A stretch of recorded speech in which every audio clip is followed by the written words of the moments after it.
வணக்கம். ஆகாஷ்வாணி புதுச்சேரி செய்திச் சுருக்கம் வாசிப்பவர் வான்மதி. குடியரசுத் தலைவர் திருமதி திரௌபதி முர்மு சத்தீஸ்கர் மாநிலம் ஜக்தல்பூரில் பஸ்தர் பந்தம் விழாவை இன்று தொடங்கி வைத்தார். இந்த விழாவின் மூலம் நம் நாடும் உலகமும் பஸ்தார் பிராந்தியத்தின் வளமான பழங்குடி கலாச்சாரத்தின் பெருமையை பற்றி அறிய முடியும் என்று திருமதி முர்மு தெரிவித்தார்.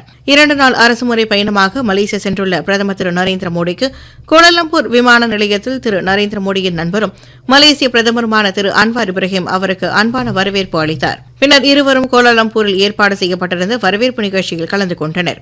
இந்தியா அமெரிக்கா இடையே இடைக்கால வர்த்தக ஒப்பந்தம் கையெழுத்தானதற்கு பிரதமர் திரு நரேந்திர மோடி அமெரிக்க அதிபர் திரு டொனால்டு டிரம்பிற்கு நன்றி தெரிவித்துள்ளார். அகில இந்திய மருத்துவ அறிவியல் நிறுவனங்களின் எண்ணிக்கை நாடு முழுவதும் 6லிருந்து 23ஆக உயர்ந்துள்ளதாக மத்திய சுகாதாரம் மற்றும் குடும்ப நலத்துறை அமைச்சர் திரு ஜே.பி. நட்டா கூறியுள்ளார்.